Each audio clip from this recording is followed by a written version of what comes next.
Hi, this is Matthew. I'm going to talk about another Who album, my Who Albums in Reverse series, I guess, with Face Dances from 1981 in March.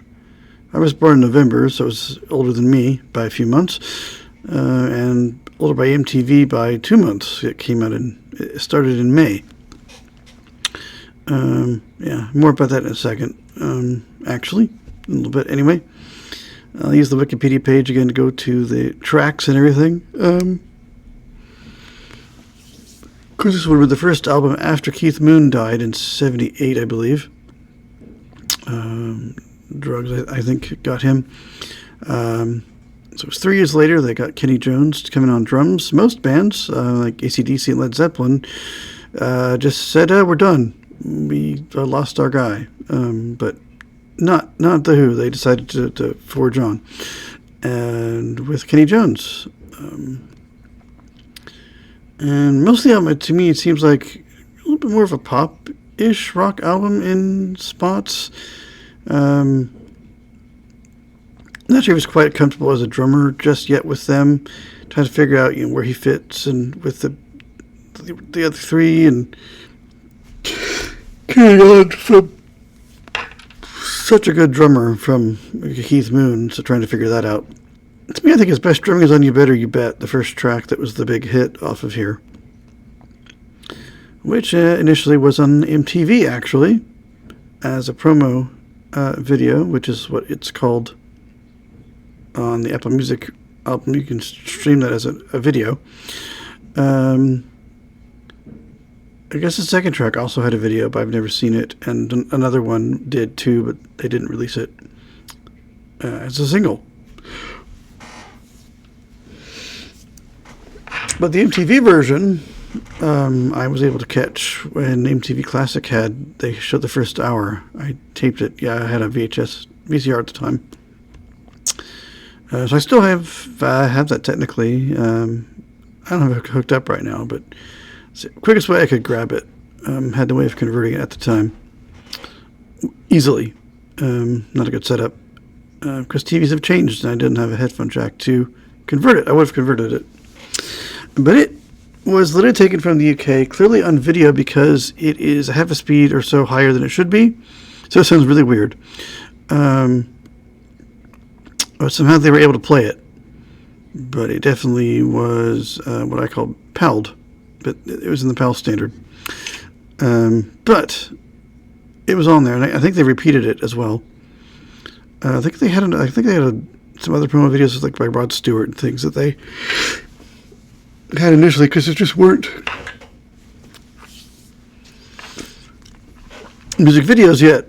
Of course, it was a new thing, but the promotional film had been on for a while. The Beatles, I know, even had stuff on it. But yeah, this was one of the songs that it had on that opening hour of programming. It was uninterrupted. It was literally just the entire opening hour. Commercials and everything was great. But yeah, that was one of the videos they showed, was You Better You Bet. And looking at the Wikipedia page for the track listings, I went onto Apple Music and found the bonus track version. Has the album plus a couple of live tracks on it. No, as far as I know,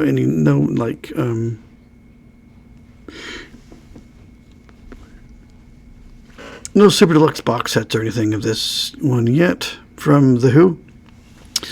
We have the following. It's an 11-track album. We start out with, of course, Pete Townsend wrote most things except where noted, of course. Of course, side one had You Better You Bet, of course. And then we had number 2 was Don't Let Go of the Coat. It's apparently a video. Apple Music does not have that. They just have their promo video for You Better You Bet, which is the one I had seen. At the correct speed, I might add. It is not the UK version. Not the copy MTV had. It's at its correct speed online, at least. I don't know where they got that. There's a book called I Want My MTV, I think, that talks about the formula of the channel. It goes all the way through 92. I need to read that. I have not read it. It's kind of sitting around somewhere. I did manage to find a copy of that. And I need to read that. It would be interesting to read, and maybe it would talk about some of that stuff on the opening day and what things they had to work with. And that would be interesting. It wasn't in stereo, but the whole thing was in mono. But they talk about how you could hook it up to stereo and get stereo sound. But why don't they have stereo sound on their opening day version? I don't know. They didn't. The rest of the channel was, but yeah, on we go.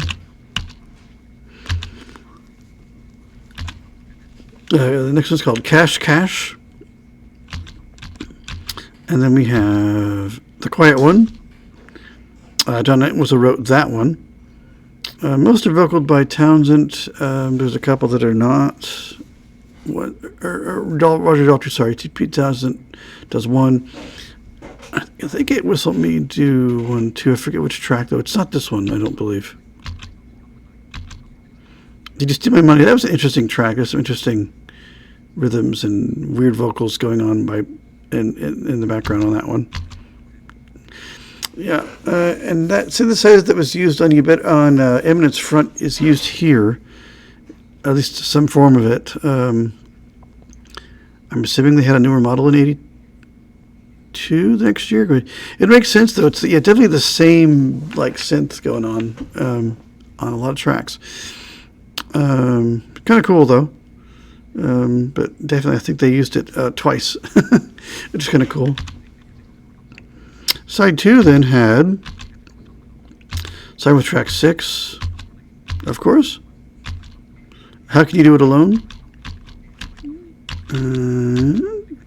Daily Records was the next one. You, Entwistle wrote it also. Another Tricky Day. That was the one that was not put out as a single. They supposedly made a video for. They didn't release it. Kind of interesting to see that, just for giggles. And then it's a 38-minute album. Yeah, pretty short. There was a reissue in '97. Had the following bonus tracks on it. Let's see if that's the one that I had. That I listened to. Oh, it is. Yes, I Like Nightmares. That is definitely a Pete Townsend. So it was only a 9-track album. They added 2 tracks too. I Like Nightmares with Pete Townsend on vocals. Kind of a cool track actually. Yeah, lots of interesting different instrumentation, a little bit different sounding guitars. More of a pop leaning to me. The solo album in general, not in a bad way, kind of maybe sort of like what they had done earlier in their career, but like, obviously from 81 instead of like 65, 66. Kind of a neat track though. Yeah, it's In You. That's pretty cool. Yeah, there's some nice piano playing going on as well in some tracks, and some nice acoustic guitars, some good electric guitars, of course, the synth stuff. Pretty solid drumming by Kenny Jones. Not as Keith Moonish as the album after, but still pretty good. He's obviously coming into a band like that's such big shoes to fill. You kind of have to do the best I can. I don't quite know what I'm doing quite yet as far as new stuff goes. Be interesting to hear him doing older songs. I don't know where to find a live of him doing that exactly. I'd like to find one. That'd be kind of neat. I don't know if such a recording exists out there. I'd have to look, but there might be something. But cool. Yeah, as I said, there are some live tracks that he does a little bit. He's obviously a bit more comfortable doing live drumming, it seems, to me at least. And then. Yeah, Somebody Saved Me. Oh, that's right. Yeah, it says Who version. I'm not sure why it says that. Yeah, this is the one. Yeah, the live tracks are How Can You Do It Alone from the Lincoln International Amphitheater in Chicago. And then we had The Quiet One live from Shea Stadium. That's the other vocal. I think it may be Entwistle. I'm not sure. Yeah, it is. Okay, he wrote it. I think he's singing it too. We'll find out when we get to the production credits. And there's a 2021 version also. I must have heard the 97.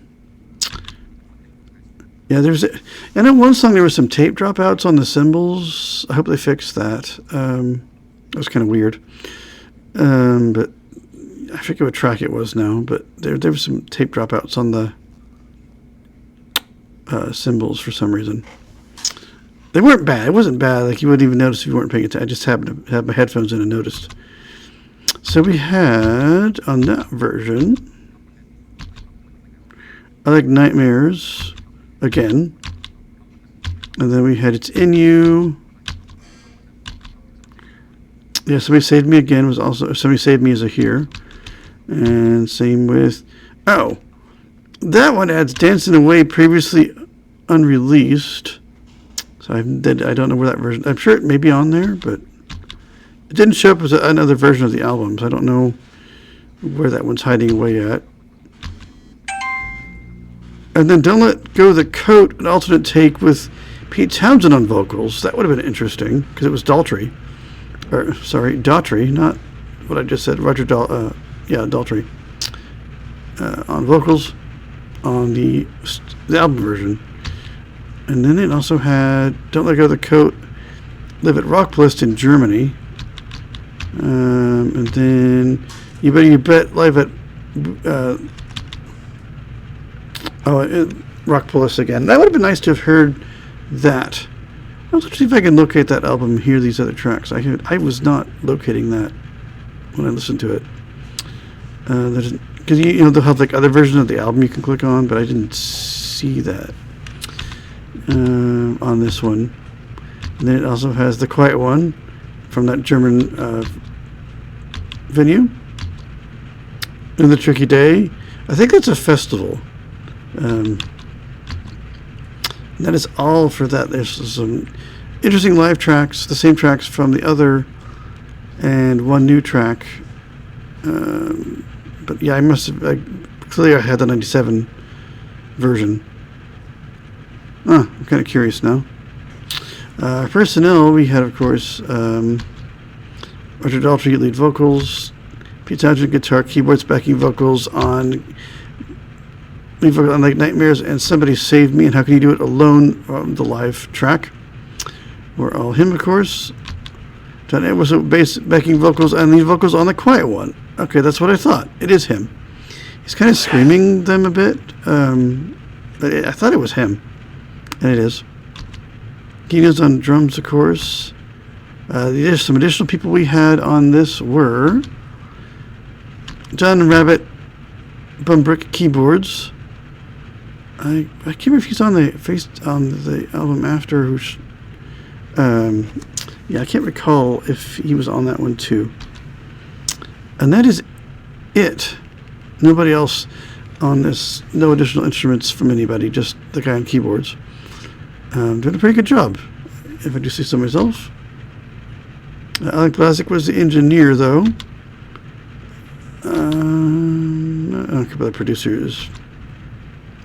Mastering Greg Fulginini.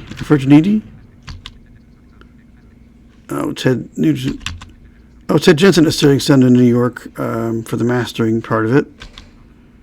Bob Ludwig did the remastering too. Jimmy Patterson, assistant engineering. Terry Reid also doing the same function.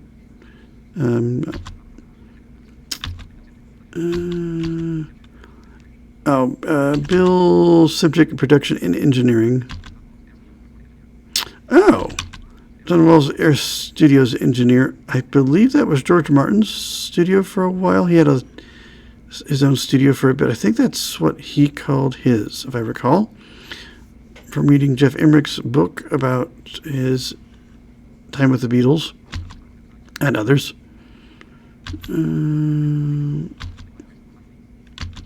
That's the only thing I care about there. There were a bunch of paintings that made the album cover, and it shows all the people who painted them. Different pictures of the band. There were 16 paintings apparently, and it. Oh.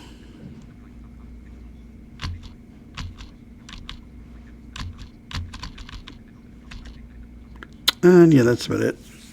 Did a fairly modest charting job. The only song I knew was "You Better You Bet," which I do like. As I said, probably has the best drumming to me. I like all the drumming, but he seems very comfortable and like he's just kind of doing his thing. Very comfortable in what he's doing. So I don't know. Not saying he did a bad job. It just you're trying to figure out from such a drummer as Keith Moon was. Like, what do I do? How do I feel? How do I do? Sound like him, kind of, but do it my way. But not like rip him off, but I thought, that was a good album. A little more pop leaning. I think the second one, he definitely was. They were kind of more comfortable in their new skin, as it were. What do you do after guy you've been years and years and years with is gone, and you got to get a new guy in. And whatever other conflicts they might have had over the years with each other. You got to work through, and we have a new guy on drums, and of course, the next album we'll be doing will be the "Who Are You" album that last had Keith Moon on it. Not the expanded one, the bonus, the super deluxe, because it isn't out. It's only October 8th right now, so I can't do that one. Ignore the blind shell phone over there; it's sending things to me. We'll do it next. It's only a 9-track album. I don't think it has any kind of bonus tracks or anything. I'll find out, but I'm about to try to find that other Who album. I would like to hear "You Better You Bet" live and hear him drumming that. Having its front on the album after it really sounded good. That definitely was more of a Who album. Not that this isn't, just trying to figure things without your drummer you had for years. But I thought it was a good effort. I like it. I'd go listen to it again, for sure. But I like the Who, so that's my take on it. Face Dances, which I believe was a Dune book reference. I like the movie, things like that. I have not gotten into the books. I've tried a few times to read Dune itself and have not succeeded yet. I'm still going to try. But it's a reference to something in that series. I don't know which book. It does not indicate the book, so I don't know. But apparently they're like chameleon-type people. I'm not sure if they're shapeshifters, but chameleons, it said on Wikipedia. But I think that'll do it for now. I might try to get "Who Are You" in for tomorrow as I record this for my own personal thing because it's so short. I may try to squeeze it in tomorrow just to have it so we can get that one and then start hitting the albums that are people might have liked better. But "Who Are You" is a good track, but I've never heard that album. I've seen it places. I've never heard it. So we'll do that as I dig through this catalog. I might do Rolling Stones at some point too. Just people that I should have dug into, it didn't, or just couldn't get to when I was younger, just because libraries and things just didn't have anything, and now streaming is around, and my local library has all kinds of CDs that they didn't have when I needed them as a growing person knowing music as a teenager. They just didn't have things, and couldn't always find vinyl of things at the time that I could get to, that I could play, because I had not an easy way of playing them. I would have gotten to, because of the stereo. My parents had the talking book machine that would play them, but it was only in mono. So things kind of sounded weird, depending on what you were listening to. It worked, but you wanted that full stereo sound that it didn't have. But yeah, we will end this for now, and I will probably have "Who Are You" done, at least in its early form, I may have to go check out the expanded one when it comes out and see what I liked differently on some of the other discs, some of the lives and other things. But the initial album I will do now, just because I can get to it right now. Yeah, I wish I could find that 21 album to find that where the tape drops out, but I don't remember what track it was now. I didn't look at what track I was on. I was just listening to listen, I had seen the tracks, but I hadn't, I wasn't looking at the names as they went past as I listened. But yeah, it's on Apple Music and other streamers if you want to hear this album. Either that 97 version that I found or there is a 2021 one. I wouldn't mind hearing the other track and checking out some of the other lives there. I may look again really quick just to see, just for my own personal whatever. But yeah, that's the album that I got to hear was the expanded one from 97. There was that 21 version with that new track and some other lives that differ from the other. But if you want different lives, you've got the German tracks and then the two from the U.S. on the 97 version and the original album itself on both. Maybe some remastering touch-ups on the other. I will try to find that just to check it out for my own head. Plus, You Better You Bet is still in my head from last night, along with Evidence Front, which never leaves my head anyway. From the album after, there is a review on that one. These will get posted at some point.